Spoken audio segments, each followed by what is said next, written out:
Señor presidente electo Gustavo Petro, primero que todo le quiero agradecer haber aceptado tener esta su primera entrevista después de la elección con la revista Cambio.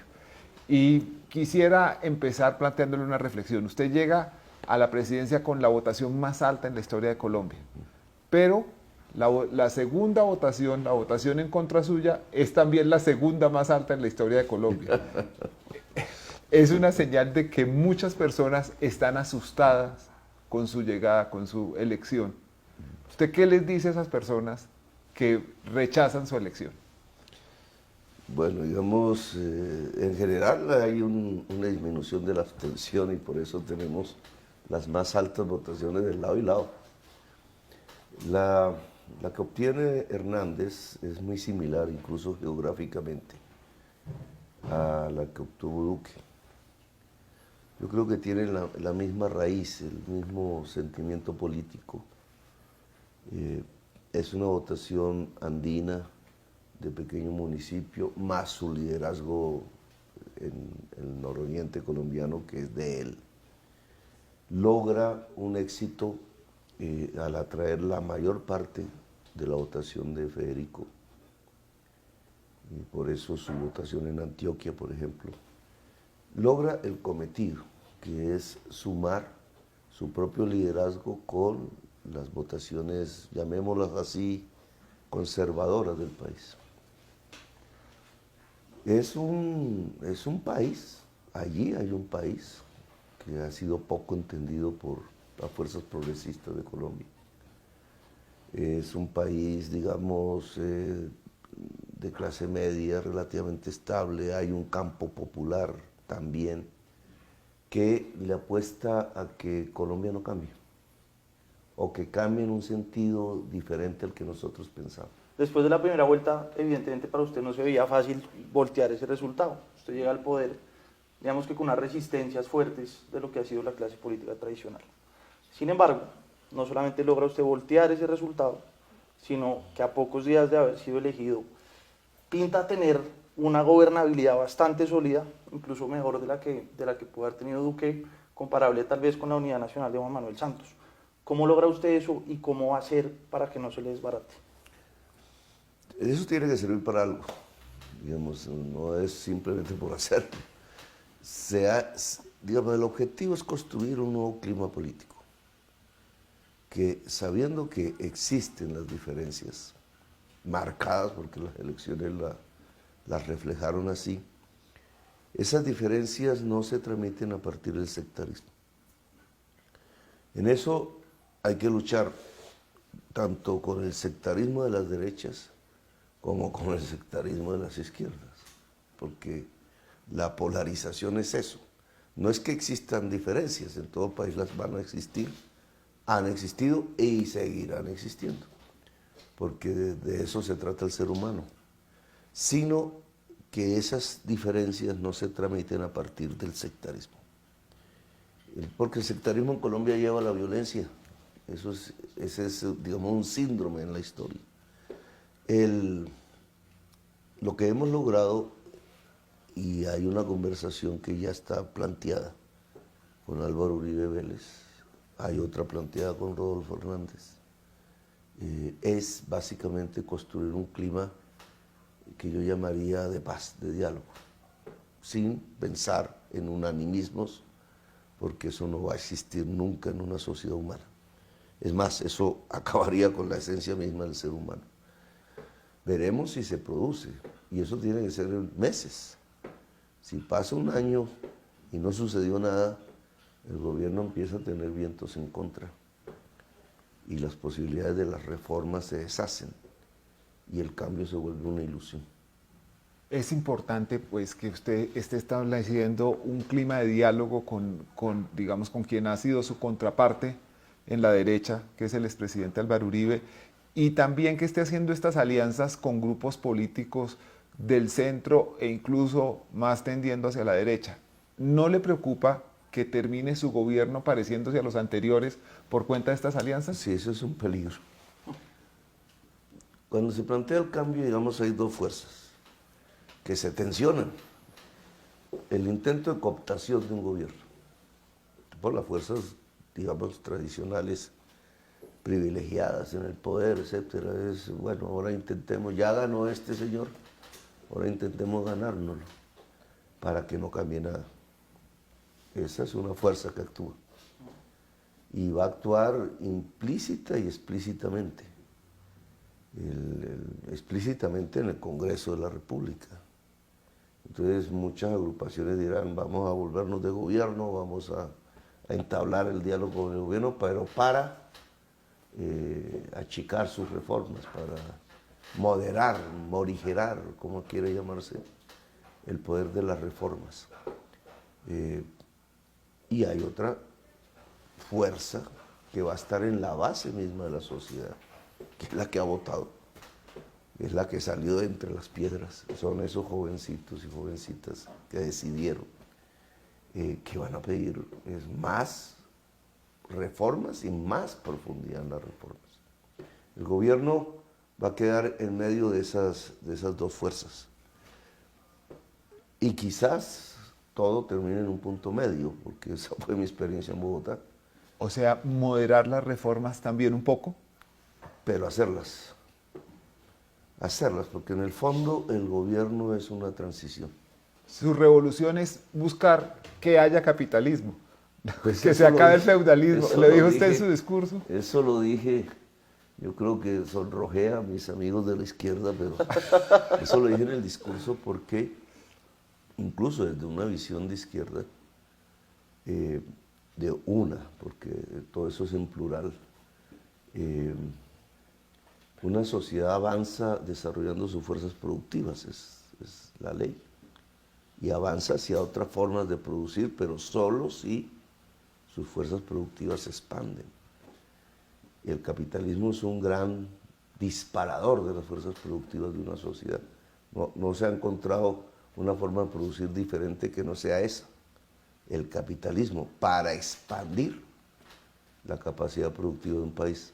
Presidente. Tiene sus problemas que los estamos viviendo, la crisis climática, el problema ambiental, el exceso del consumo en las sociedades que lo logran. Pero nosotros tenemos unos déficits para cumplir nuestras necesidades básicas que implica que tengamos que desarrollar un capitalismo que sea capaz de suplir las necesidades y de absorber la mitad de la sociedad colombiana. Ahora, ese capitalismo será democrático, es lo que yo propongo. Será regulado, es lo que yo propongo. ¿Regulado frente a qué? Frente al medio ambiente, frente a la dignidad humana, laboral, frente a un Estado que tiene que conducir el desarrollo económico hacia la industria y hacia el conocimiento, porque espontáneamente Colombia no fue capaz de hacerlo. Nuestra economía quedó en un raquitismo. La mitad de la gente no tiene prácticamente soluciones económicas, las rebusca, pero no hay, digamos, una posibilidad de oportunidad económica. Entonces, desarrollar el capitalismo en cierta forma es contra viejas esclavitudes, contra viejos feudalismos mentales, muchos, irreales, por ejemplo, en relación a la tierra. Es tener tierra por tenerla sin producir.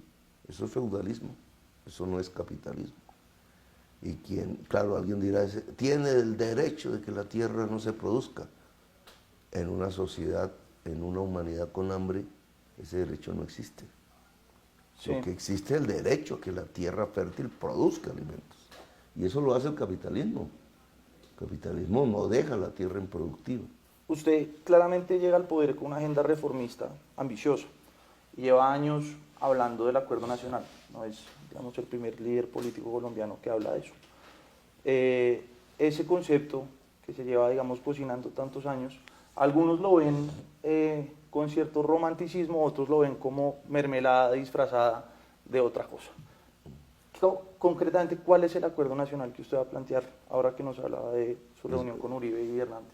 Proponer el acuerdo nacional es ahora, en mi opinión, no solamente un tema de fuerzas políticas que se expresarán en el Congreso y bajo las formas que usualmente usa el Congreso, que es la coalición de mayorías, que es pues, los proyectos de ley, los consensos alrededor de los proyectos de ley, que en eso el Congreso tiene una experiencia que no es mala, digamos.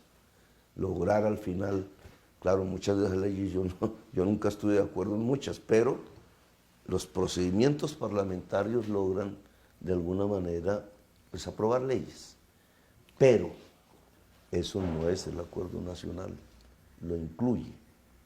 El Congreso vendría a ser el instrumento para volver realidad un acuerdo nacional.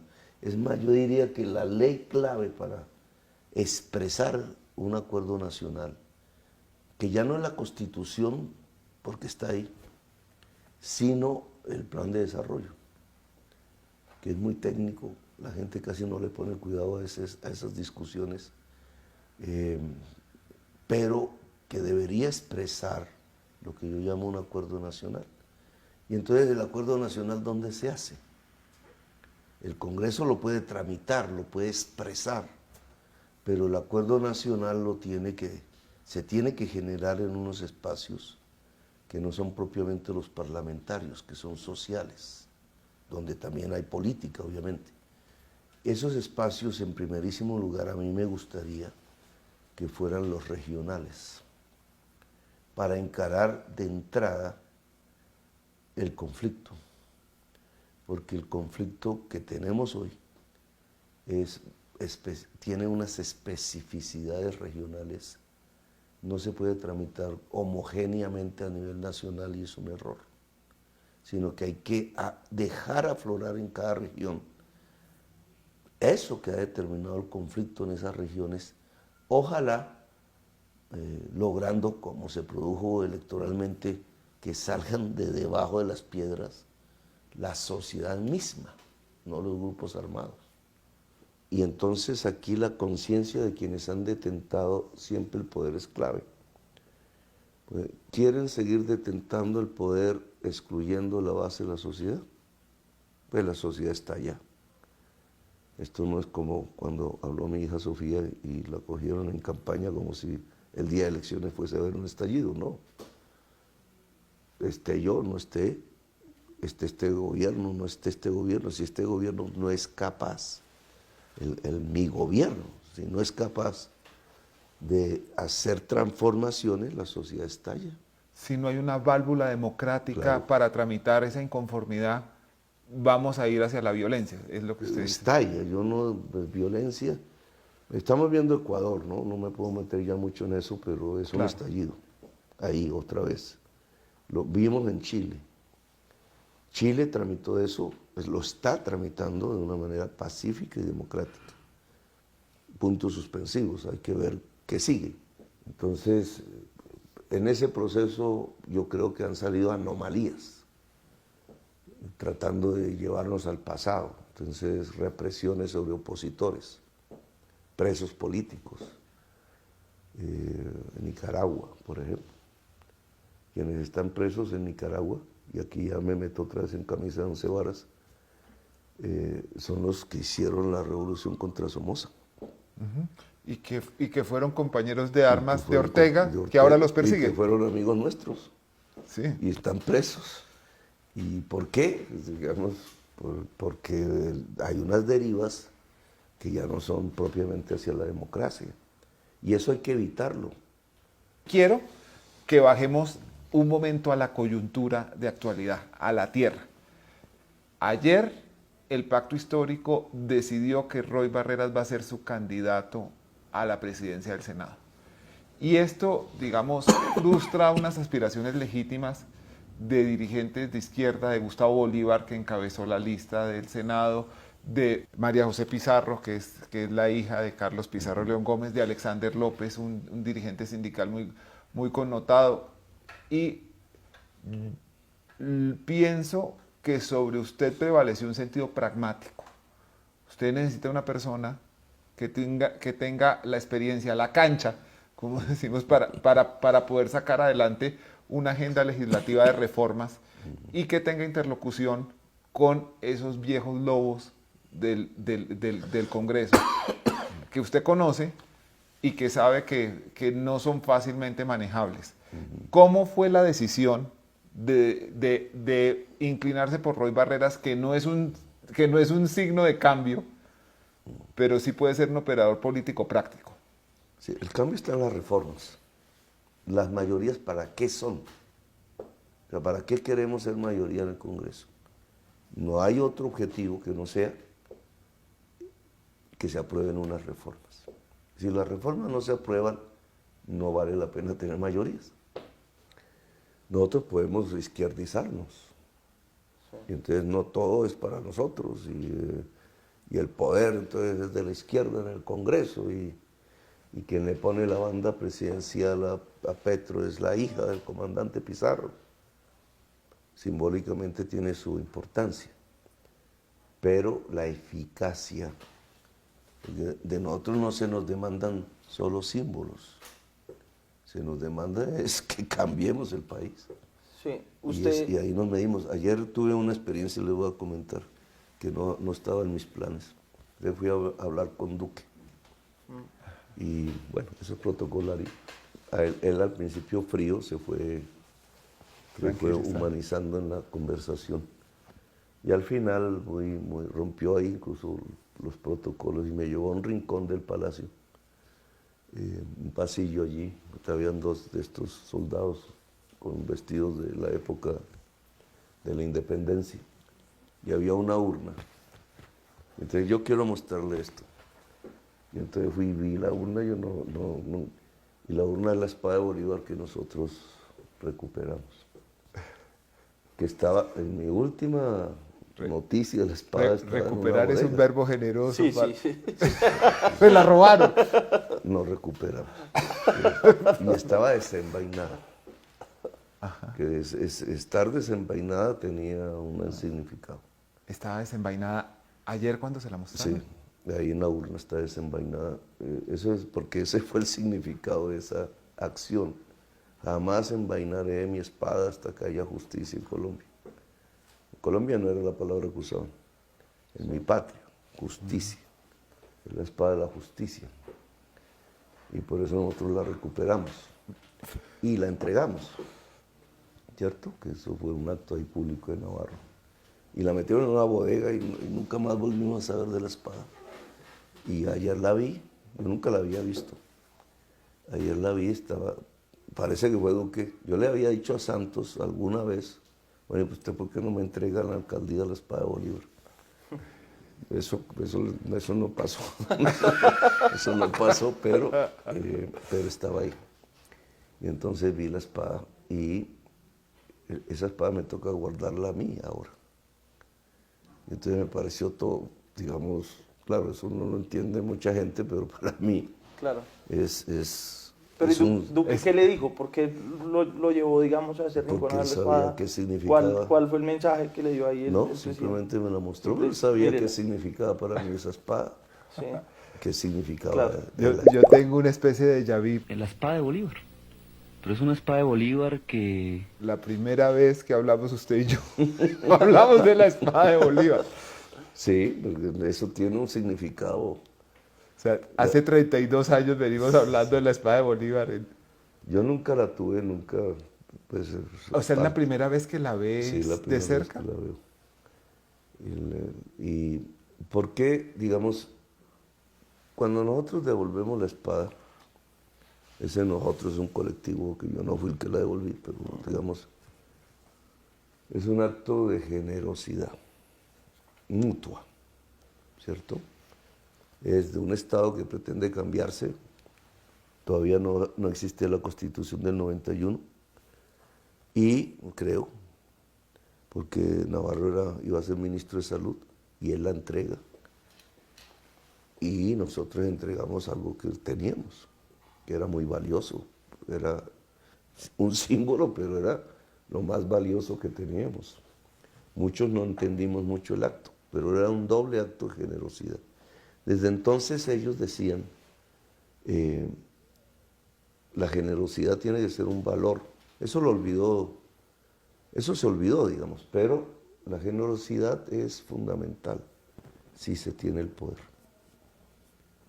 Y entonces, ¿qué hizo Duque? Un acto de generosidad. Yo, bueno, no necesitaba mostrarme la espada. Hubiera podido hacer que la llevaran y la volvieran a guardar en la bodega para que yo no la tuviera. No sé si él comprendió bien qué significaba devolverme la espada. La espada es del pueblo. Pero es generosidad, entonces desde el poder tiene que haber generosidad. Si la izquierda se ensorbece, pues, se vuelve soberbia porque ha logrado unos triunfos que nunca había logrado, empezando por mí mismo, nos aislamos. Y si nos aislamos, nos tumban. Usted durante la campaña vivió una tensión, seguramente seguirá viviendo en el gobierno, digamos, entre los puristas del cambio y entre un cambio un poco más pragmático y más amplio, que es un poco esa tensión que se ve hoy con lo de Roy Barreras. Usted de un tiempo para acá se ha mostrado más abierto, más conciliador en su discurso de aceptación del triunfo, lo vimos, pero hubo una omisión ahí que a mucha gente dejó pensando, que fue el mensaje a la fuerza pública, que pues es uno de los sectores, digamos, en donde hoy puede existir más reservas frente a lo que viene en su administración. ¿Por qué faltó ahí ese mensaje, presidente? Es un proceso complicado. Yo le pregunté a Felipe González cómo habían logrado la transición, que no fue fácil tampoco allá, ya casi que hay un golpe de Estado, entre ese mundo franquista que había en España y una democracia, que es fuerte hoy por hoy. Y entonces Felipe González, el que hizo la transición, señor Suárez, que no era de izquierdas. Adolfo Suárez. Pero él fue también un protagonista de ese proceso. Después gobernó 12 años España. Entonces mi pregunta era, bueno, ¿y cómo ese ejército que fue bajo las órdenes de Franco, hizo una guerra interna, etcétera, y ganó, puede ahora transitar hacia una democracia donde sus enemigos supuestos incluso lo pueden gobernar, como Felipe González, que era Isidoro en la clandestinidad, perseguido por ese ejército. Isidoro se volvió el jefe del ejército. Entonces, ¿cómo hacen para hacer eso? Y él me dio ahí unos consejos. Pero, digamos, yo creo que el ejército debe entrar en el clima de la transición y que mucha gente dentro del ejército la quiere. Pero también se necesita una fuerza pública capaz de hacerlo. La fuerza pública en esas guerras la ha contaminado su propia... Eso ha penetrado, digamos, la corrupción ha penetrado más en la policía que en el ejército. Por eso, por ejemplo, en el estallido la conducta del ejército es diferente al de la policía. Y eso hay que verlo, digamos, dentro de los análisis.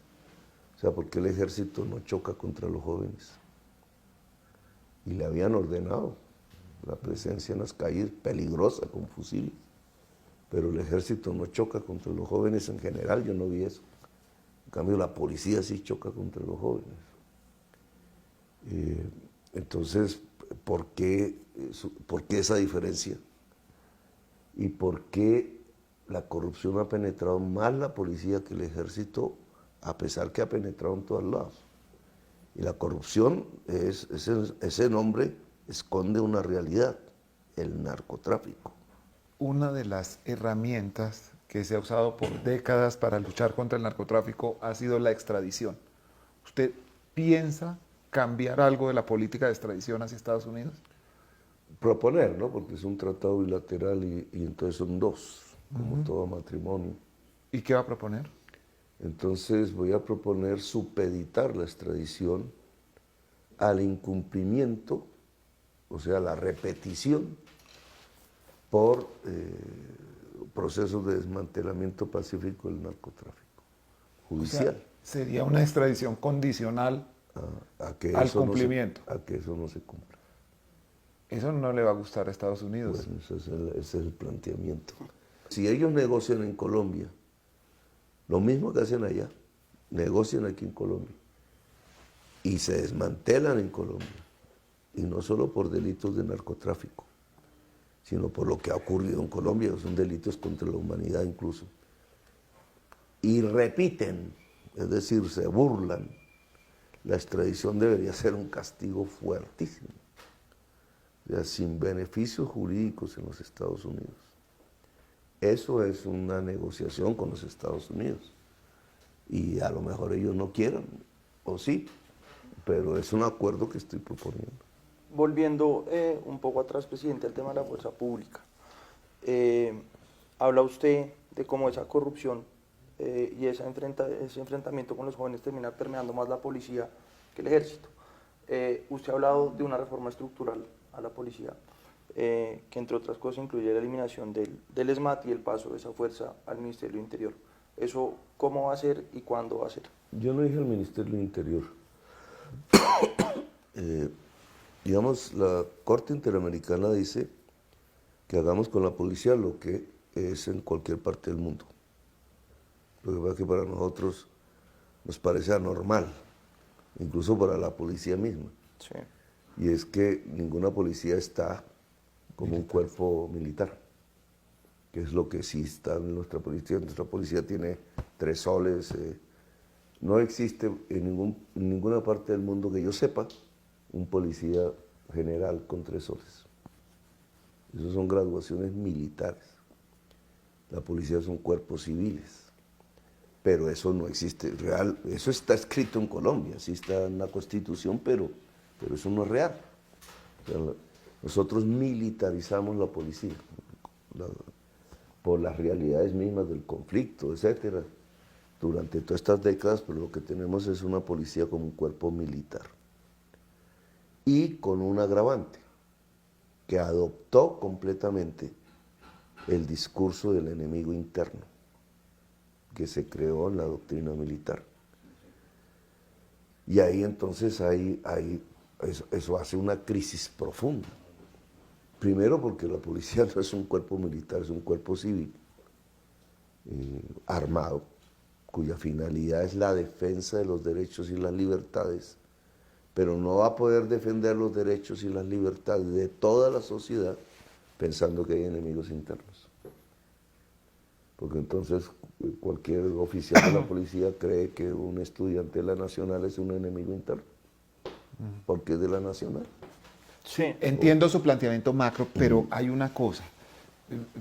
Hablo del agente de la policía, del patrullero, del subintendente, que piensa que tiene unas prerrogativas de ley que le dan estar asimilado digamos, a la fuerza pública, y que por eso tiene una jubilación y tiene unas primas especiales, porque pues son personas muy mal pagadas, muy mal remuneradas, si uno lo mira en el contexto de la sociedad. ¿Eso los afectaría laboralmente? El soldado y el agente de policía viven mal. Sí. Y sus familias también. Y los oficiales también en gran parte, ¿no? Sí, hay, digamos, porque la corrupción ha enriquecido. Sí, pero digamos, en sus ingresos normales, obviamente no Sí, estamos viven hablando mal. de las personas que roban o que se aprovechan de su función para obtener ingresos ilegales. Y las reformas que hablamos tienen Sí. como primer objetivo, porque es un objetivo de seguridad, porque tanto en el ejército como en la policía estamos hablando de seguridad. Lo que pasa es que las concepciones, de acuerdo a la Constitución, son diferentes. El uno es la soberanía, la seguridad de la nación toda, y la otra es la seguridad de los derechos y las libertades ciudadanas. Esa es la Constitución. Entonces, ¿cuál es la prioridad de una reforma? Si queremos eficacia en los dos objetivos: el bienestar social del soldado y del agente policía. Es muy importante lo que usted dice, presidente, sobre la base de la policía y del ejército. Pero usted va a ser el comandante supremo de las fuerzas militares. De esa base. No solo de esa base, también de la cúpula. también de los generales que tienen muchos Tres soles en sus soles, sí. charreteras, y que probablemente ven con desconfianza su llegada. Sí, pero ¿por qué esa desconfianza? Pues porque usted era guerrillero. No, yo creo que... Y en la simplicidad de esa visión, ellos no pueden dejar de sentir que es un guerrillero ahora el comandante. Sí, pero eso quizás pueda ser un mensaje que le Imagínese que puedan usted esté en la vender. guerrilla y le pongan un general de la policía de comandante. Pues Bolívar era guerrillero y Sí. y fundó el ejército de Claro, Colombia. claro. Pero es que el ejército era guerrillero entero, todo Esa es junto. la historia. Digamos, la guerrilla no es sino una forma militar, digamos, las ideologías son diferentes. Claro. Las formas son ejército, guerrillas, milicias,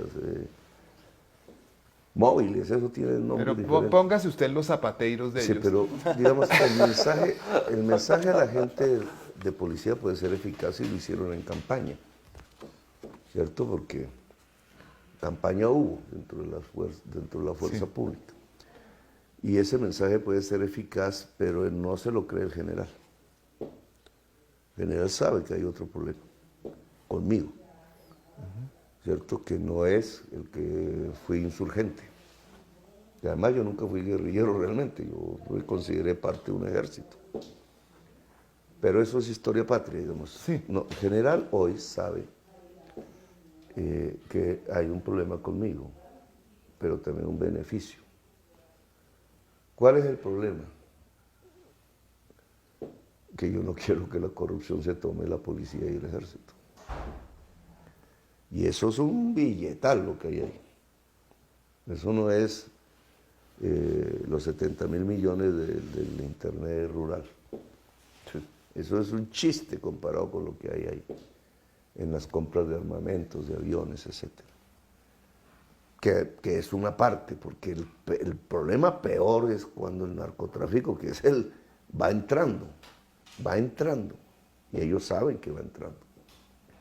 Entonces, digamos, yo no comulgo con eso, así de simple. Yo quiero que el general tenga una vida austera, que yo también la he tenido, porque yo sé que si el soldado ve que el general tiene una vida austera, él toma sus propias decisiones, incluso un sacrificio. Ese es el eje fundamental de un mando. O sea, ¿cómo puede uno ser mando de la tropa si no vive con la tropa o no experimenta los mismos sacrificios de la tropa? Sí, es decir, usted ha hablado de unas cosas que son unas realidades, del problema de corrupción en la cúpula de las fuerzas, de las desigualdades que hay en la base, pero no me ha quedado claro cuál es la estrategia suya para ganarse la confianza de un ejército o unas fuerzas que ahora va a comandar. Gánate la confianza del soldado y de la gente de policía. Antes que nada. Y también la de los jefes. De ahí los para comandantes. arriba empezamos, digamos, en otras lógicas.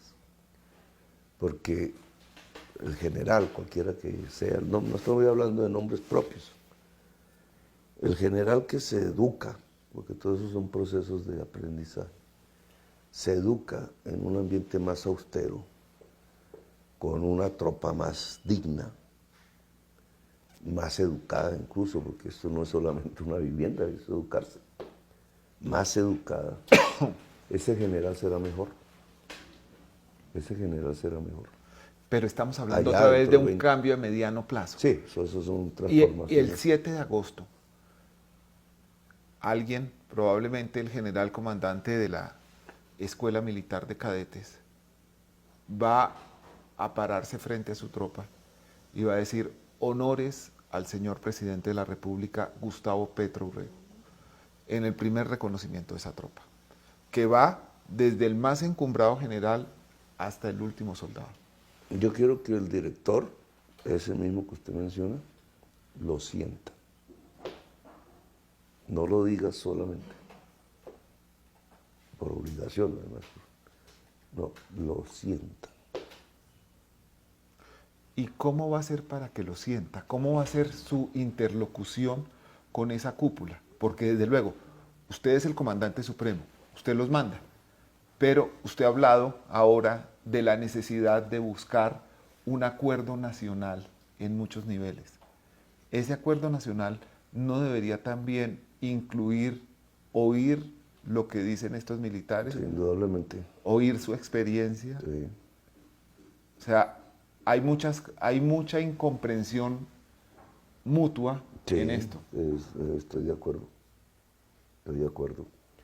Digamos, el proceso que hemos vivido en las últimas décadas no es militar. Digamos, el ejército no me ha enfrentado ni militarmente porque yo no soy militar.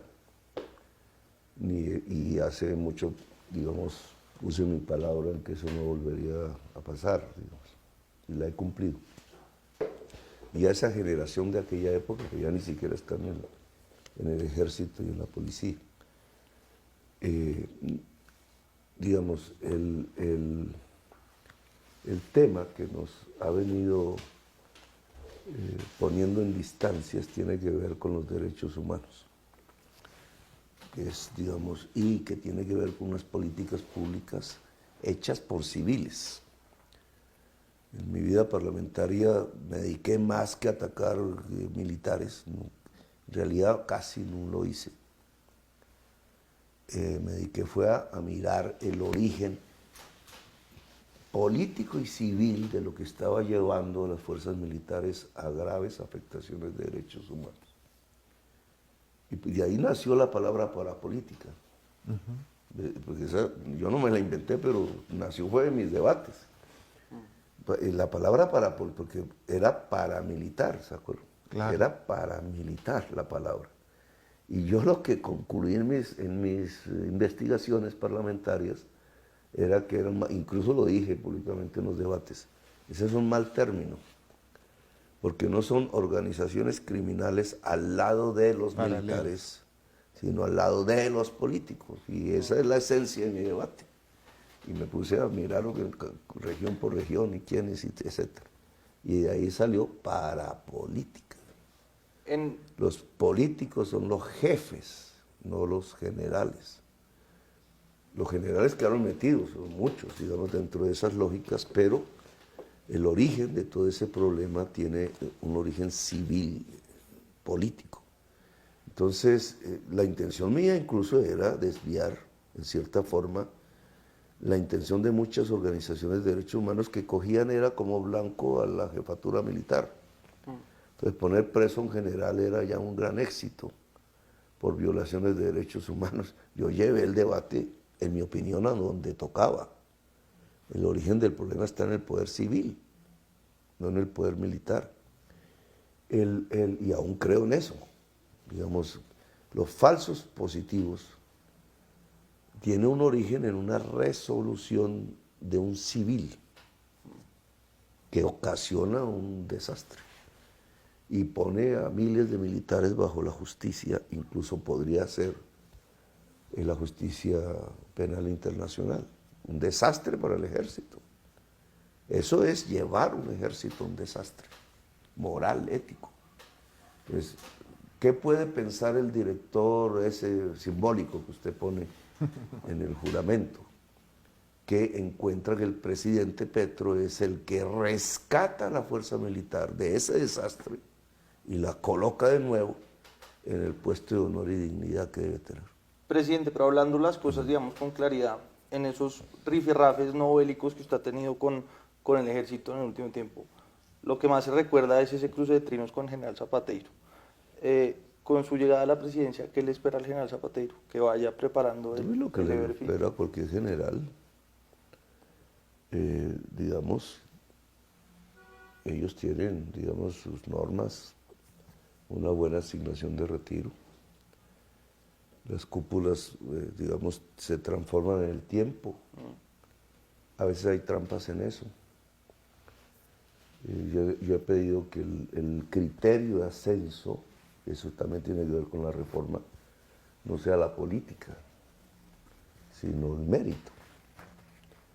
Incluso me gustaría meter dentro de la idea de cómo es el mérito, o sea, qué es lo que se llama mérito, que es una hoja de vida, etcétera, unos logros. No solo medallas, sino el voto de sus subordinados. ¿Qué ministro de Defensa piensa usted que puede interpretar eso y llevar ese mensaje que usted quiere entregarle a las fuerzas militares y de policía? Bueno, ya en otra entrevista hablaremos del tema. De nombres. Estoy pensando en Ok. varias personas. En este momento no he decidido un nombre específico. Tengo un tiempo aún, para eso es este periodo. Claro. Periodo en el que tengo que aislarme de muchas presiones para tratar de tomar las decisiones más acertadas, que no son fáciles. Una equivocación ahí puede ser fatal. Sí, pero la tarea que va a tener ese ministro o ministra de Defensa va a ser interpretar su visión que tiene sobre esa fuerza y a la vez conectar las inquietudes que hay en las fuerzas frente al futuro. Sí, yo quiero escuchar mucho la fuerza en general, no un tal general, otro tal general, sino que además hay fricciones internas que han aparecido públicamente. No, yo quiero ver, digamos, qué quisiera la fuerza de su propia fuerza,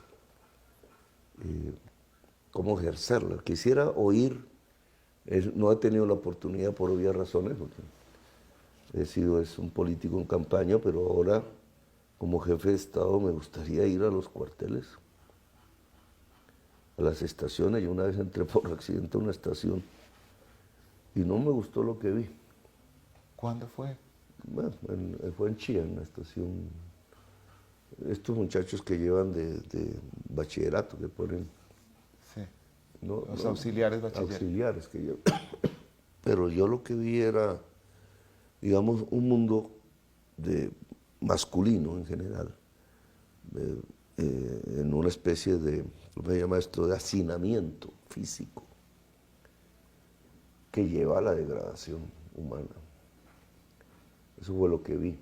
Yo tuve esa visión, fue muy accidental además, pero desde ahí me nació la tesis de que un cuartel, una estación debe ser un centro de estudio. Y tiene que ser un centro de bienestar, no de castigo. Sí.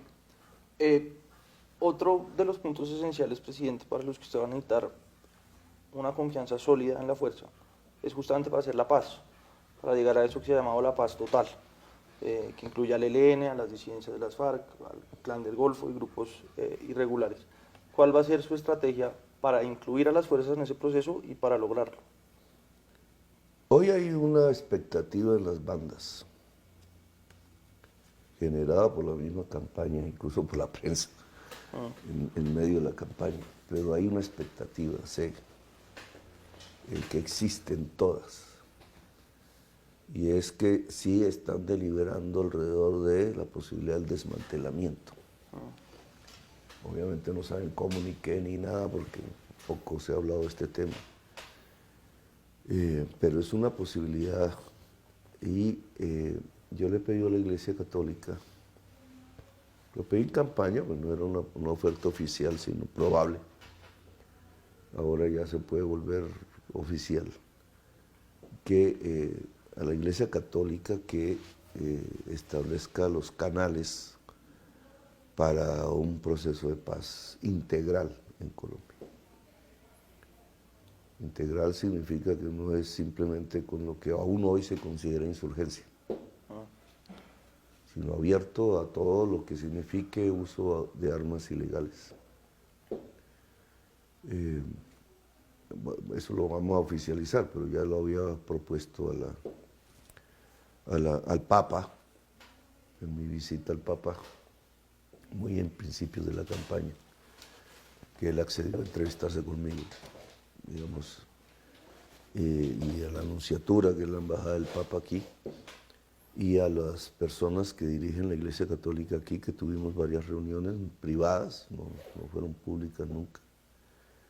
Supongo que ellos la tuvieron con los demás candidatos, pero ahora sí me parece, y es mi criterio, es lo que me gustaría, creo que la Iglesia Católica hoy debe jugar un papel fundamental en la construcción de la paz de Colombia. Presidente, una persona que históricamente ha jugado un papel importante en diálogos de paz y en facilitar digamos, estos procesos de encuentros entre insurgencia y Estado, es la senadora electa Piedad Córdoba. Usted durante la campaña la apartó de la campaña por los desarrollos, digamos, judiciales alrededor de ella. Ya en el gobierno, ya elegido presidente, ¿cómo ve el papel de la senadora Piedad Córdoba? Complejo, complejo. Los procesos judiciales dependen de los jueces, punto. No, hubo mucho ruido periodístico, que no sé qué tan cierto o no. Ya ahora tenemos que ver es qué dicen los jueces. Los jueces aquí, los jueces en el exterior, digamos. Yo voy a ponerle atención a eso. El pacto histórico debe tener un proceso.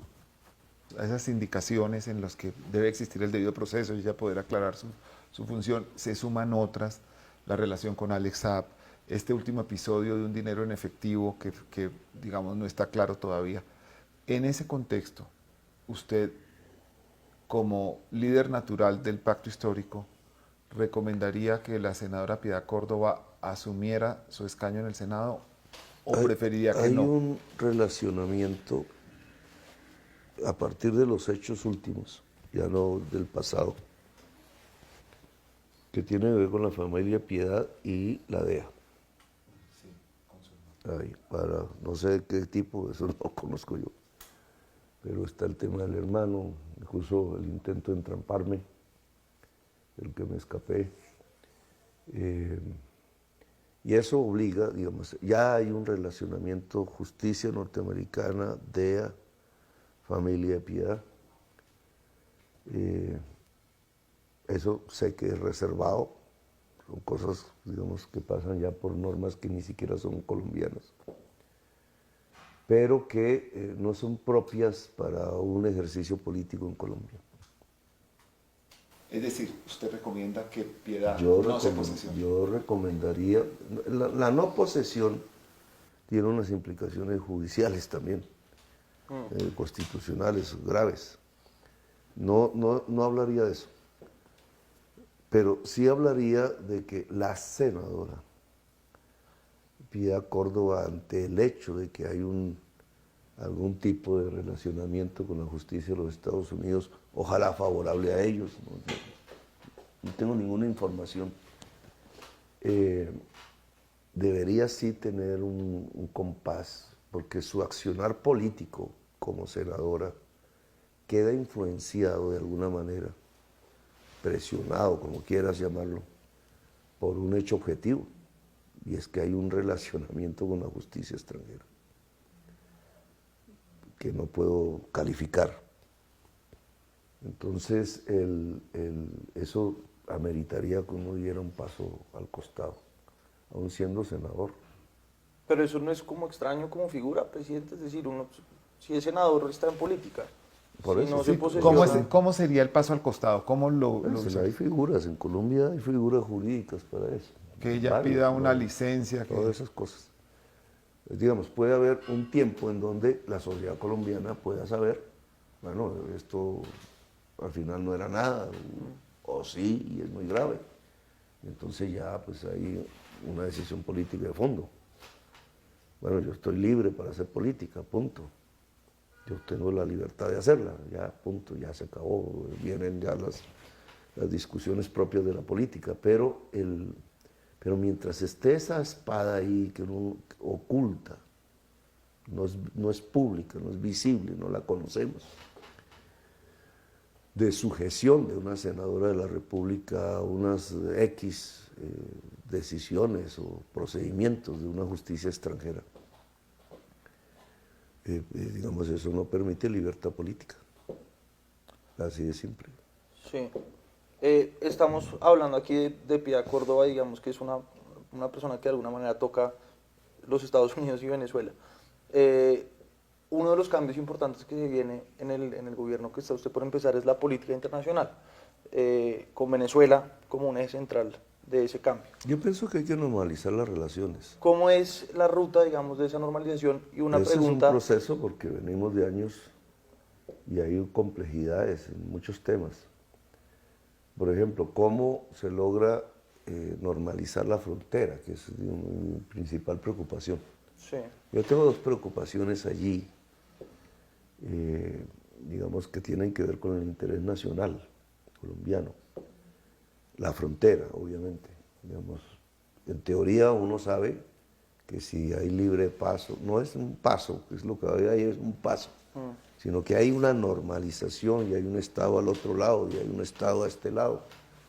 Se profundizan relaciones económicas ya que existen de siglos y hay una reactivación allí que hay que conducir a que sea una reactivación económica legal, porque allí hay una ilegalidad muy fuerte. Entonces, ahí eso es una complejidad. La propuesta que he hecho es una política común de industrialización de la frontera. Hay unas posibilidades reales. Cúcuta no es un pueblo andino, alejado del mar, como Bogotá. Cúcuta es un pueblo costero, está a 1 hora del mar, solo que el mar está al otro lado. Entonces, ¿cómo es que no aprovechamos eso para industrializar el territorio? O sea, por nuestras dificultades políticas entre naciones, no se ha aprovechado una ventaja territorial enorme que hay ahí, que nuestros abuelos sí vieron, hicieron el ferrocarril entre Cúcuta y un lugar allá cerca de Maracaibo. Eso, digamos, Cúcuta puede ser una gran ciudad industrial. Y el otro lado también, porque eso no es de un solo, el Táchira también. Entonces, digamos, eso es una complejidad, porque eso no se hace de la noche a la mañana. Hay que tener una política arancelaria y la tasa de cambio como es. Eso fue un problema antes de que cerraran fronteras, que era el cambio de divisas, Sí. con todas las complejidades que eso provoca también, de todo tipo. Pero, digamos, en teoría, podríamos tener una frontera industrializada aprovechando el mar, en beneficio de los dos pueblos. Otro problema inmediato es monómeros, Sí. porque ni más ni menos Monómeros, que es una empresa desconocida para muchos colombianos, ubicada en Barranquilla y que es colombo-venezolana, con mayoría venezolana, es la que producía los fertilizantes. Y hoy el problema fundamental de la agricultura y el hambre son los fertilizantes. Entonces tenemos ahí un tema que podemos solucionar, digamos, bien, pero cómo está técnicamente la empresa, qué le ha pasado, la asfixia financiera que ha sufrido. Está paralizada, los fertilizantes los estamos importando a 3 veces el valor y eso produce todo el hambre. Uno de los hechos que mayor zozobra, digamos, genera en el empresariado y en la Ya me economía van a mandar a otra discusión. es el tema de la no renovación o la no apertura, digamos, de nuevos contratos de exploración. Muchos economistas dicen eso tiene un efecto en el corto plazo, ¿no? Pero las soluciones que se plantean tienen unos beneficios que pueden verse reflejados en el mediano y en el largo plazo. ¿Cómo hacer para poder llevar adelante esos programas sociales con esa matriz de esa suspensión inicial? Pero eso es una transición, digamos, es gradual. Sí. La palabra transición implica gradualidad. Se quiso mostrar que eso era para el 8 de agosto, ¿no? Y tuve votaciones en contra derivadas de esa creencia. No, eso es una transición. Entonces, si dejamos de... No es que tampoco la frase es dejamos de explorar porque hay como 180 contratos de exploración. Sí, no se vigentes, adjudican nuevos contratos. que nadie sabe si fructificarán, si no. Pero hay 180, digamos. Sí. Hay años de exploración en Colombia por delante. Lo que yo he dicho es que no van a haber nuevos contratos de exploración. ¿Qué incidencia tiene eso en el corto plazo? Que hay que hacer un manejo de las reservas petroleras probadas, que tenemos, hay fechas diferentes. Las fechas dependen de la cantidad de petróleo que exportemos. Y si exportamos mucho petróleo, las reservas no aguantan. Si exportamos menos petróleo, las reservas se prolongan en el tiempo y eso mide el tiempo de la transición. es como la palanca de control. Ahora, económicamente, digamos, uno podría plantear en teoría, es que el mundo debería pagar el que dejemos el petróleo guardado y no lo saquemos. En Venezuela, en Colombia, nuestro carbón, deberían pagar porque no saquemos nuestro carbón, que es la compensación, se llama el fondo de compensación. Ese sería el deber ser, porque eso es lo que salvaría a la humanidad. Eso es una plata. Y esa plata tendría que salir del mundo que emite el CO2, que no es Colombia, ni es Venezuela, es Estados Unidos, es China, es Europa y Japón. Entonces, eso no lo han hecho. Los europeos están en una guerra por no haber hecho la transición energética rápida. Sí, hay un tema estructural y digamos de largo plazo que desde luego muestra que usted está alineado con una preocupación universal.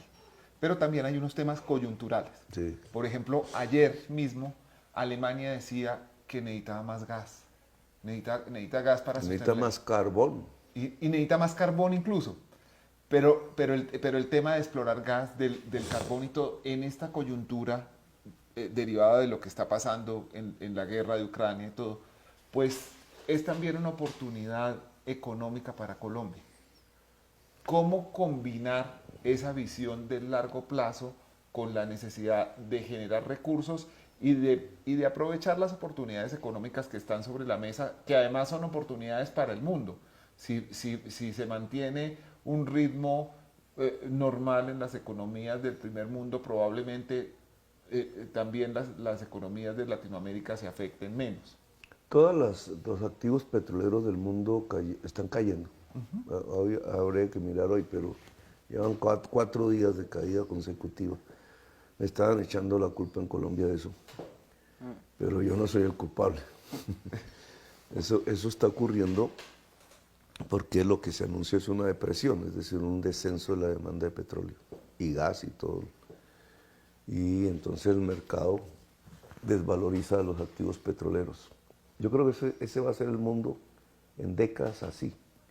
Incluso no en muchas décadas, en 2 décadas será así, una desvalorización de los activos petroleros.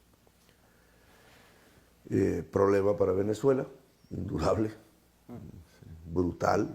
Ellos, bueno, aconsejaría que hagan la transición.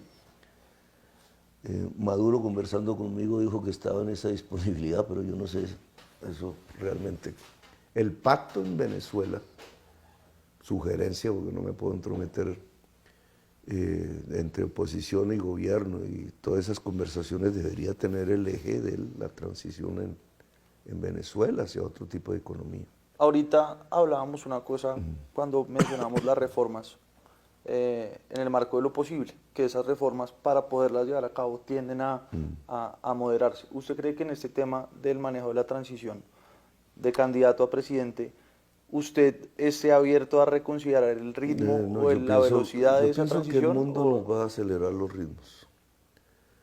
Es que eso no es un problema mío. Es más, yo no sabía de este problema sino primero por mis estudios en Bélgica, poco académicos, pero ahí nunca mencionaron el tema crisis climática y yo estaba estudiando desarrollo y medio ambiente y en una universidad europea importante y ni siquiera se mencionó el tema. Estoy hablando del año 94, 95. O sea, ese no era. Ahora es que, digamos, la humanidad va volviéndose consciente del problema. Entonces, digamos, para Colombia es una oportunidad. Vamos a ver qué pasa. Las fuerzas que tratan de detenerme en este tema se han tomado Ecopetrol, ¿cierto? Un zarpazo a la Junta Directiva, tratando de prorrogar los miembros que ha nombrado este gobierno en la Junta. Le están dando un zarpazo a ISA, la generadora eléctrica, cambiando estatutos para mantener los funcionarios del actual gobierno durante mi gobierno, es decir, para impedirme la toma de decisiones, que eso sí es fatal. Eso es fatal porque es llevar a Ecopetrol a la política del avestruz si ellos consolidan el hecho de gobernar el motor del sector energético, aún siendo yo el presidente, a través de un zarpazo jurídico. Pero bueno, lo que pasa es que Duque le dio un zarpazo jurídico ya al comienzo, todo, cambiando mediante una asamblea unos Sí, estatutos todo que ya eso. existían. Usted tiene la mayoría, puede citar a otra asamblea y volver a cambiar los estatutos para recuperar el control de la Junta. Yo tengo los trabajadores. Pero también tiene la propiedad. O sea, el Estado colombiano, el gobierno, el Ministerio de Minas, es mayoritario. Bueno, ahí vamos hacia un tema de acuerdo. Sí, Ese es un tema de acuerdo. Porque yo entré en campaña, no fue público tampoco, fui y hablé con el señor que dirige Ecopetrol. sí. Y él me mostró, y puso todo su staff ahí, muchas mujeres, y me mostró su plan. Sí. El plan de Ecopetrol actual, digamos, de transición, porque ahí hay un plan, digamos, hay que reconocer. Que ellos ven también la situación que usted ve. Exactamente, lo mismo que yo veo, hay que reconocer que Duque, yo creo que en el camino, porque pues, va a los foros, le llega la información, es el presidente de Colombia, entonces ¿cómo no se va a dar cuenta? Claro que se dio cuenta. Fue a las COPs, las COPs recibe toda la información. Y entonces Duque empezó a construir, no a construir un plan, a hacer un plan. Y metió ya Ecopetrol en construcción de granjas solares. Incluso el informe que me dio ayer es que ya tenían 1 giga. Yo había propuesto 3,6 gigas de energía solar para reemplazar las termos y tener una matriz 100% limpia de energía, de generación de energía, que es una parte apenas del tema. 3,6, él me informa que ya puso 1 y que me va a dejar a inaugurar otro esfuerzo importante, es decir, que parte de la tarea la hizo él. Y yo ya venía captando, porque le he puesto atención a sus inauguraciones digamos, él se metió en el tema. Sí. Y por el camino correcto, que es la energía solar y eólica, que es nuestra gran potencialidad. Yo quiero explorar el hidrógeno verde, pero eso sí es explorar. Sí. Porque básicamente si nosotros producimos energía solar en La Guajira y el Cesar es donde más, que también gracias a la suerte es lo que nos permite amortiguar el fin que hará el mundo de la minería de cielo abierto del carbón, que está allá, entonces socialmente se puede compensar. Si uno transmite esa energía por ISA hacia Barranquilla, tienes el agua del río Magdalena, que es la mayor cantidad de agua dulce, y de ahí es donde sale el hidrógeno verde. Sí. Con electricidad limpia, divides la molécula del agua y te sale el hidrógeno. Y eso se embarca, tienes el puerto ahí. Digamos, hay una posibilidad enorme de uno de los grandes puertos de exportación de hidrógeno verde del mundo. Sí. No el único, obviamente. En, Y verde. No, los europeos no pueden hacer hidrógeno verde porque pueden tener agua, pero no tienen las fuentes de energía limpia que no sea la nuclear. Y decirle limpia la nuclear, que es para donde va Europa, sí. es dificilísimo. Pero bueno, digamos, Ecopetrol entonces tiene un plan. ¿Qué es lo que yo haría con ese plan? Acelerarlo. Sí. O sea, meter a Ecopetrol. Y esto es importante porque si nosotros asociamos a Ecopetrol, incluso con EPM, con EEB, digamos, nuestro poder financiero público en el mundo de la energía, lo asociamos en México, pero no para meterlo a ver cómo saca petróleo en el Golfo de México, sino para estar en el desierto allá en el norte de México, produciendo energía solar en grandes cantidades para Estados Unidos y para México, y lo metemos en el norte de Chile, y mire qué coincidencia, políticamente tenemos una enorme amistad con el gobierno mexicano y con el gobierno chileno, Sí. que es donde están los grandes espacios posibles de producción de energía solar de América Latina, en el norte de Chile, más los nuestros, que incluye la altillanura, pues Ecopetrol puede ser uno de los grandes generadores de energía solar del mundo. Sí, en el tema, digamos, económico, presidente, Y aparte... entonces fíjate que, digamos, el golpe sobre Ecopetrol puede ser al contrario. Sí, bueno, Porque montas Ecopetrol no sobre el petróleo que sabes que se va, sobre la energía... en sino sus lo distintas montas formas. sobre la energía solar, Sí, que sabes que va a durar más que la humanidad. sí, Entonces, digamos, las posibilidades son enormes. Ahora, divisas es otro punto conflictivo, porque las divisas, pues, ¿de dónde vienen las divisas de Colombia? Del petróleo y del carbón, las legales. sí. Y eso no se cambian de la noche a la mañana. ¿Cómo puedes cambiar rápidamente divisas petroleras por otras divisas diferentes? Rápidamente es cuánto. Rápidamente es mi gobierno. O sea, puede ser 3, 4 años. Sí. No es algo que vaya, No, no vaya es a al suceder otro día del inmediatamente. 8 de agosto. Pues, eso no Sí. Nosotros seguiremos exportando petróleo. Sí. Es más, en mi gobierno se exportará más carbón, paradójicamente. ¿Por qué? Porque por la guerra de Ucrania, los alemanes van a demandar y los europeos van a demandar más carbón. Pero eso es claro, para mi gobierno es interesante, ¿cierto? Pero eso es así, es una gota, en 10 años eso no va a ser así. Claro, en el Entonces, contexto... en estos 4 años yo tengo que preparar el país para lo que sé que va a venir, y es que esas minas las van a cerrar, no Petro, no el próximo gobierno después de Petro, el mundo. El mundo apenas prendan las plantas nucleares, que nos meten otro lío, pero digamos es lo que va a hacer Europa, puedan prender sus plantas nucleares, carbón se acaba. Y entonces nos preparamos.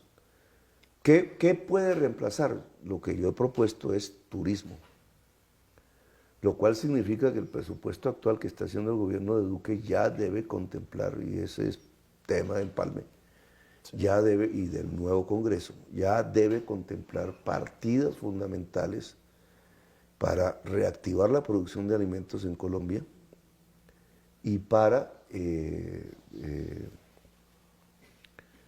lograr que se dispare el turismo en Colombia. Sí, El turismo en Colombia, pero ese turismo no se va a disparar.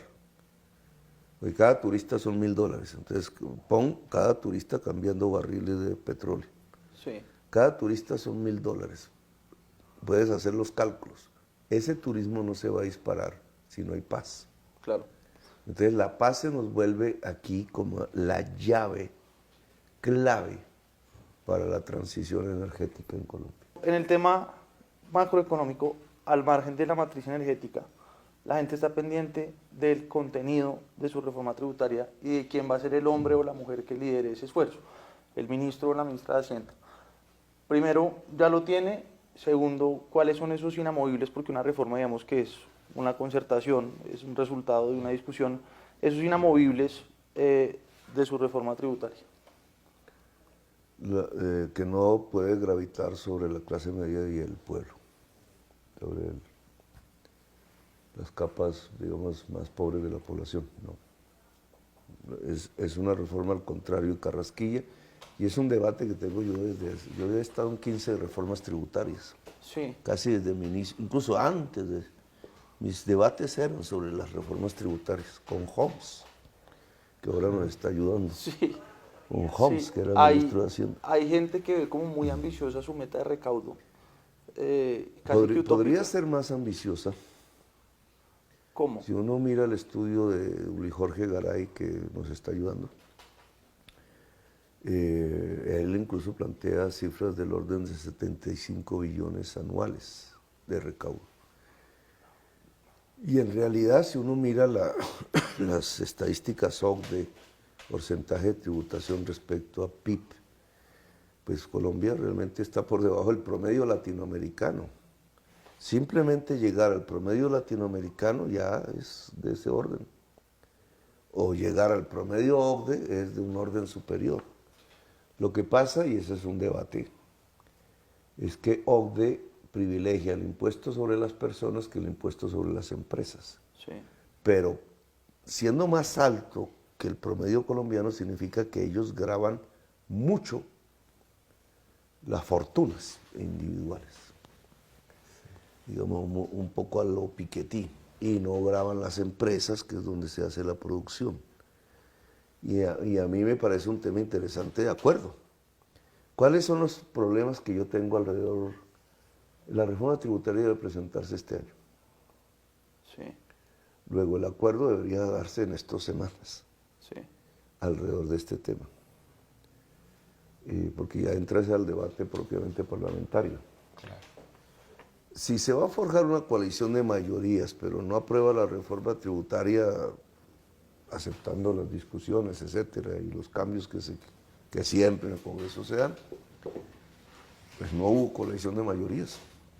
No sirvió Es para una, nada. no sirvió, es una forma de aprobarla ya.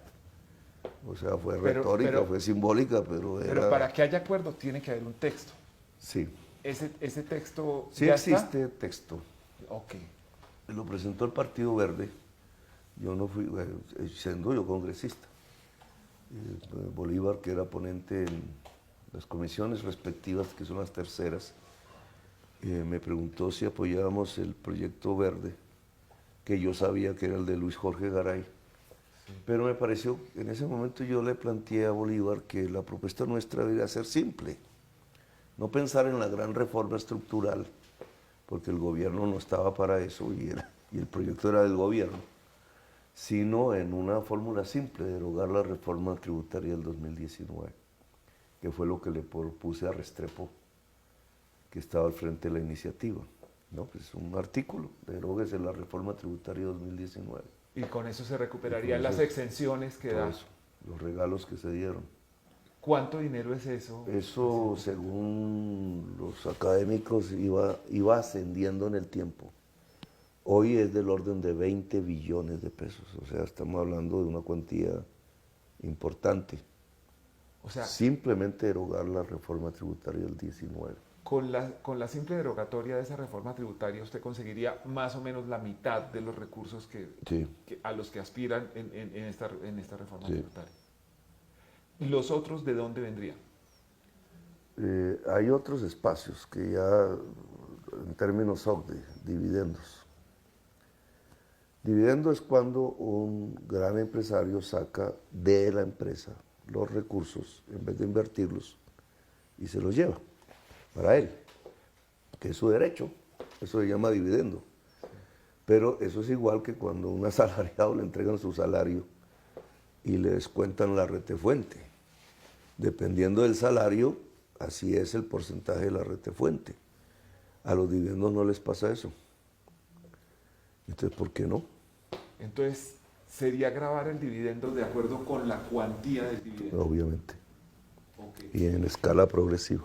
¿No teme que eso desestimule la inversión? Porque si se encarece sacar las utilidades o cobrar las utilidades de las empresas, pues quizás mejor tener ese dinero ocioso rentando en otra parte que invertir en compañías. En general, cualquier persona que quiera sacar su dinero de su empresa para gozárselo, porque es su empresa, en cualquier parte del mundo paga un alto impuesto. La única manera para que no pague impuestos por eso, por esa acción, es paraísos fiscales, que es quebrar el pacto, digamos.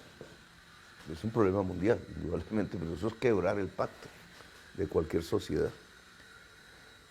En general, en todo país, y por eso el promedio OCDE es tan alto y tan por encima de Colombia, es que cuando las grandes fortunas se utilizan no para invertir, sino para gozarla, es decir, cuando adquiere la escala personal, pagan impuestos que llegan incluso hasta el 70%, en Suecia, en Suiza, en Estados Unidos, en cualquier parte del mundo desarrollado.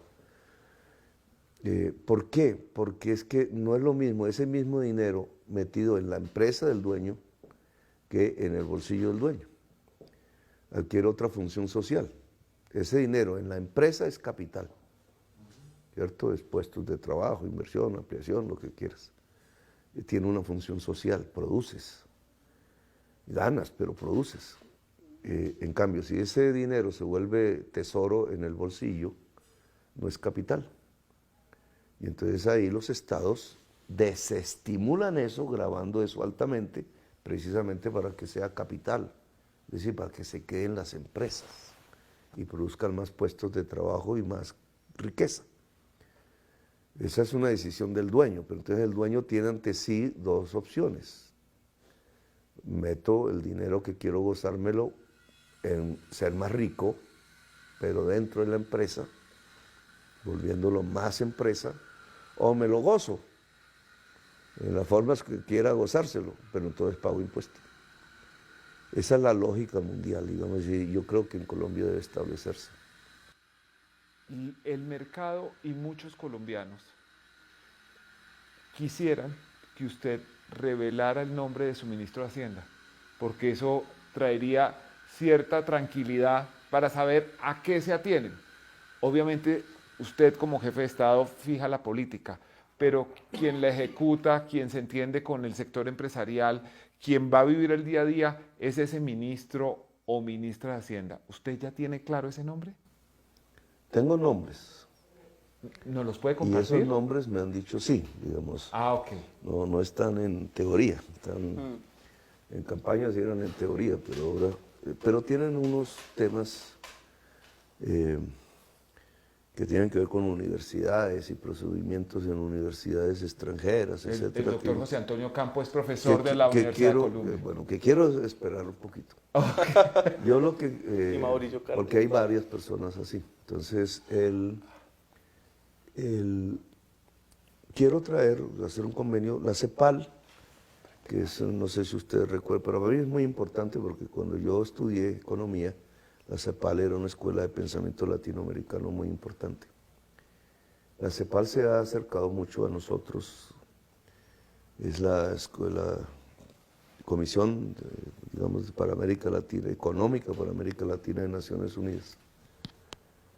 Y allí hay una economista muy importante en el mundo, que yo quiero traer, digamos, como asesora, que es la señora Mazzucato, italiana.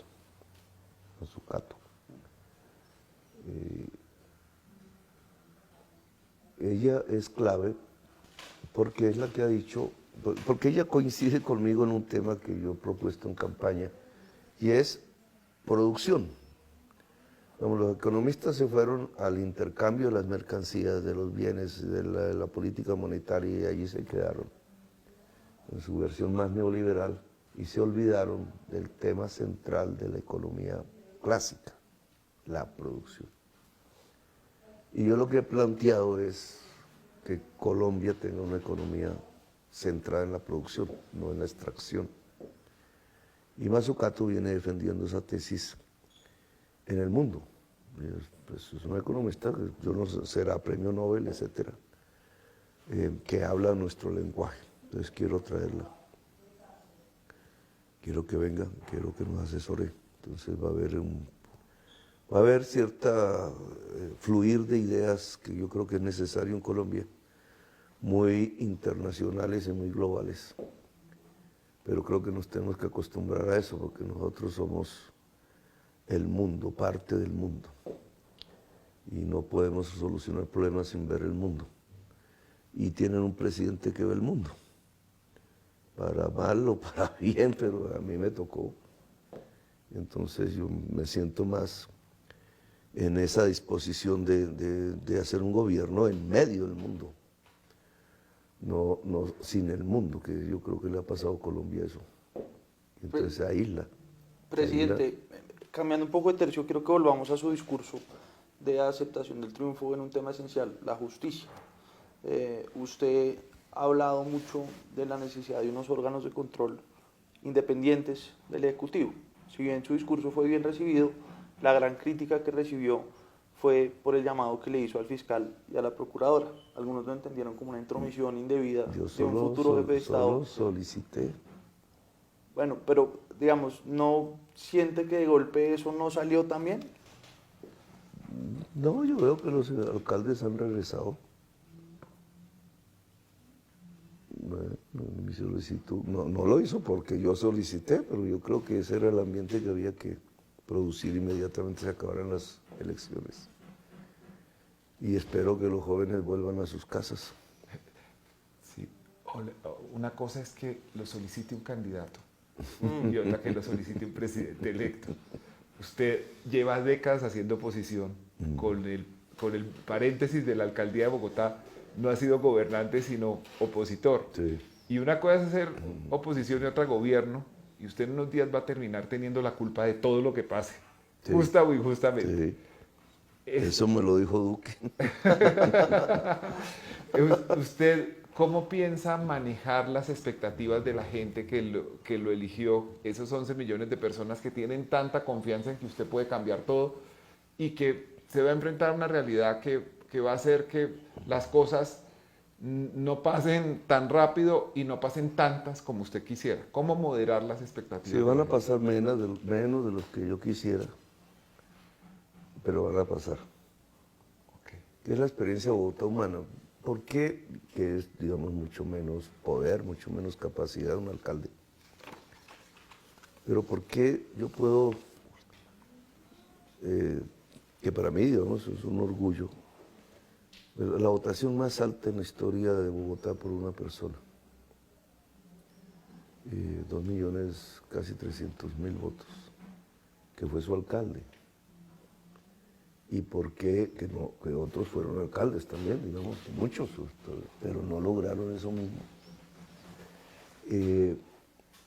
Y no solo es ahora, digamos, coyunturalmente, viene desde entonces, viene siendo así. Eso tiene que ver, y cuando uno mira ya la geografía de la votación, cada 2 millones, todo el estrato 3, todo el estrato 2, todo el estrato 1.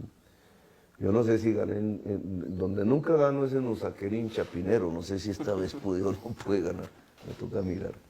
Pero, digamos, Bogotá se volcó en sus juventudes, en todo, en su mundo popular.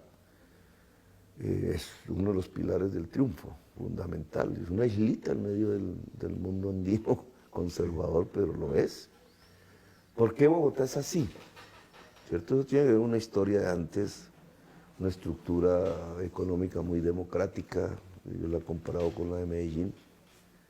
Son centenares de miles de pequeños empresarios de casa, que es la economía bogotana. Pero también tiene que ver con algo fundamental, desde Mocus para acá, y toda la izquierda, los gobiernos de izquierda, incluido el mío, se comprometieron en eso permanentemente a un salto de calidad de la educación, la mayor inversión siempre de lejos. Y eso ya han pasado unas décadas.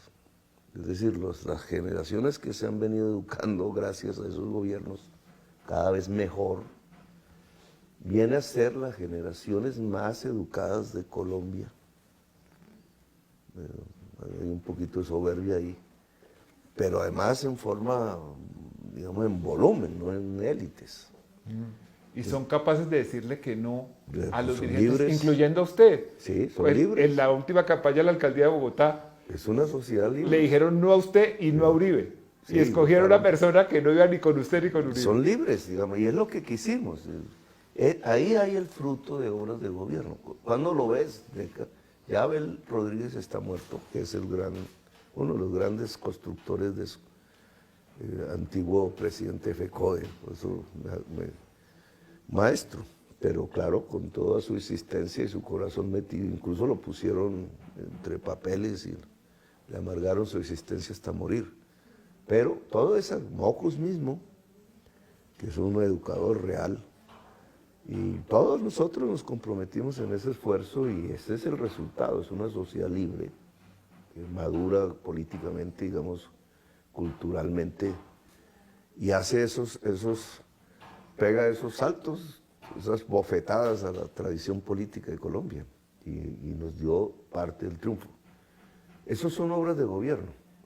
Entonces, cuando la sociedad bogotana vota tan masivamente por quien fue su alcalde y lo hace ganar y lo vuelve presidente y dele y se sostiene, etc., es porque la obra de gobierno fue valorada. no en la prensa, ¿no? Contrario a lo que tú crees, en la sociedad. Obviamente, no en el Parque La 93, que lo volvimos más bonito, pero sí entonces el reciclador, la señora que recibía al médico, esos jóvenes que vieron mejorar sus colegios, todo eso, la cultura, el poder hacer los murales, todo lo que hubo, eso se vuelve esta fuerza electoral. Entonces son obras, digamos, claro, no, yo hubiera querido más cambios. Quizás si hubiera tenido mejores ideas en ese momento hubiera vuelto la empresa de energía Bogotá una gran generadora de energía solar y no di el paso. Solo hicimos eso en un colegito del acueducto. Pero digamos, ahí está la transformación.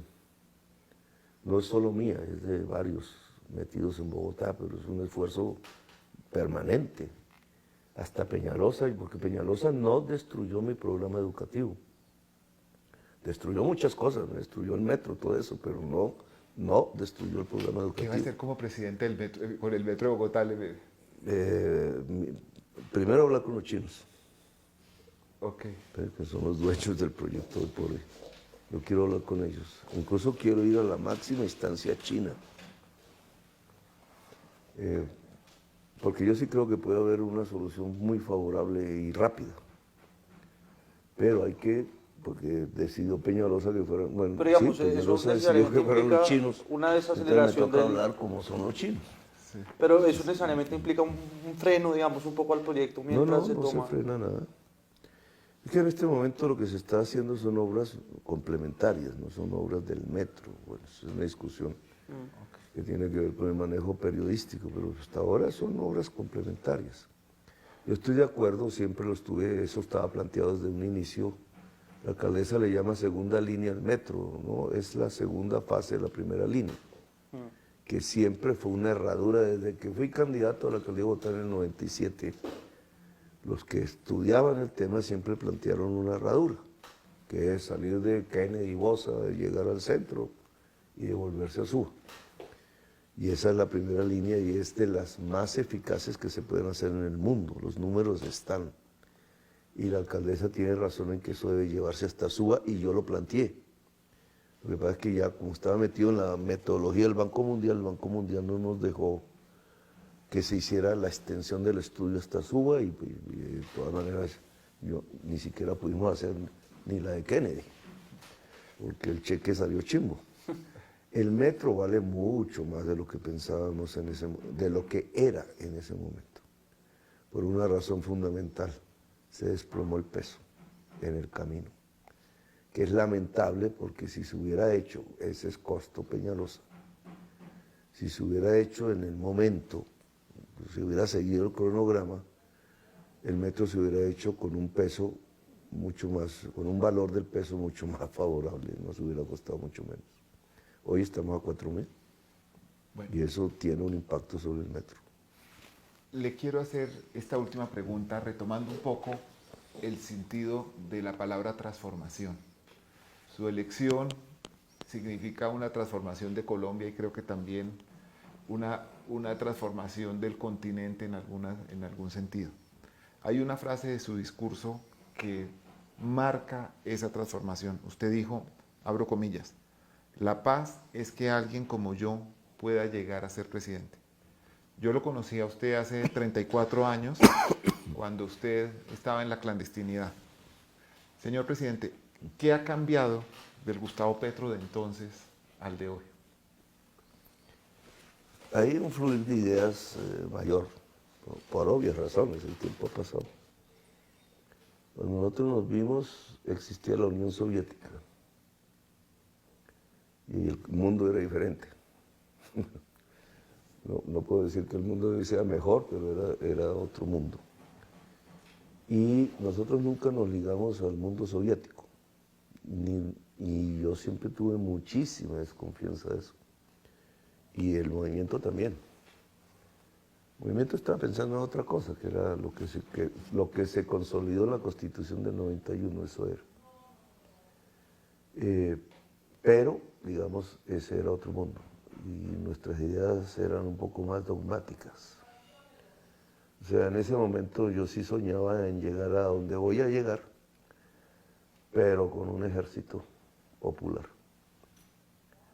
Y quizás vistiendo de oliva. Y quizás lo que hubiéramos hecho era un desastre, si eso hubiera pasado. Porque es que desde ahí no salen transformaciones. Y hubiéramos devuelto la espada ahí donde está hoy. Pero, digamos, de ahí no hubiera surgido un mundo mejor. Primero porque hubiera sido una victoria militar, que eso era lo que nosotros estábamos pretendiendo, una victoria militar. Y entonces de una victoria militar no sale sino un derrotado militar. Y dentro de una sociedad eso es un mundo realmente fraccionado, por generaciones, no por años.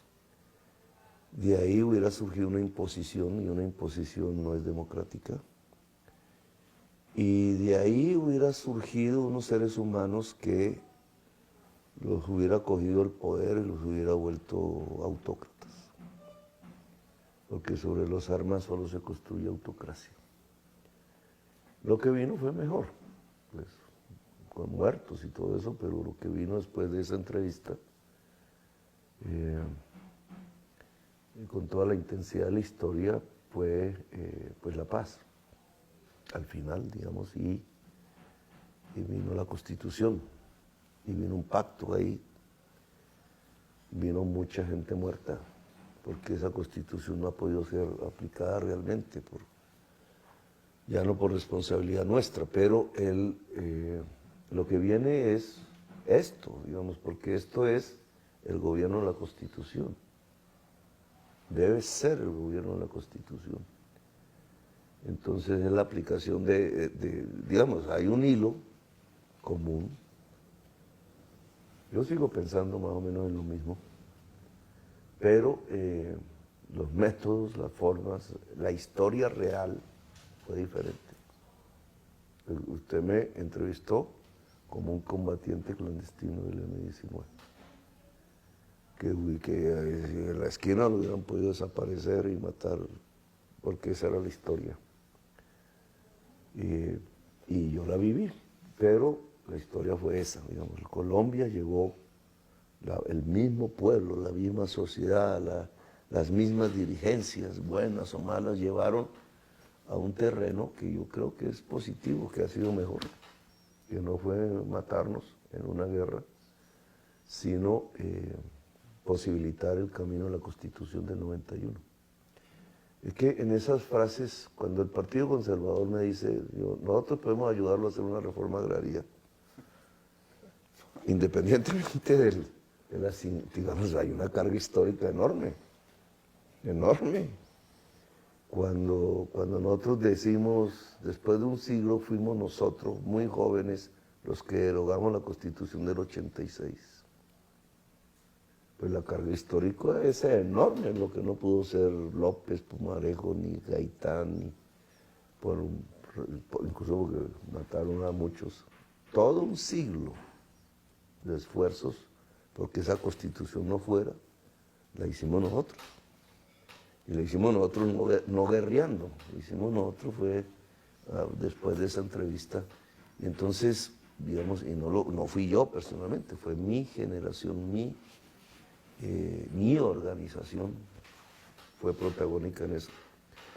La inteligencia de la gente que dirigió eso en ese momento, que no se dejaron, mantuvieron un propósito y lo lograron. Porque el Navarro de ese momento, el Pizarro que no logró vivirlo, el Navarro de ese momento ahí, en ese momento en que firma la Constitución, en que nosotros decretamos, se deroga la Constitución de 1886.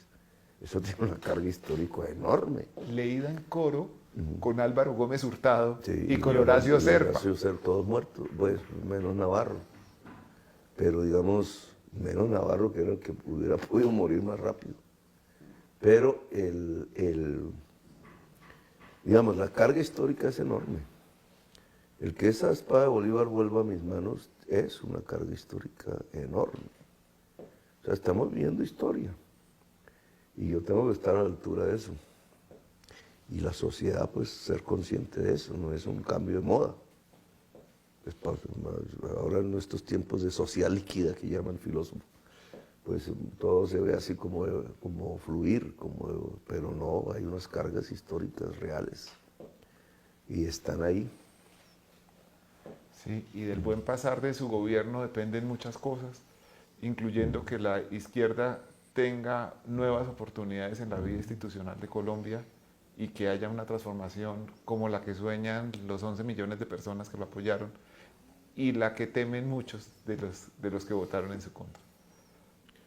Sí, y nuevas formas de pensamiento. Y también, si no lo hacemos bien, puede venir las tinieblas.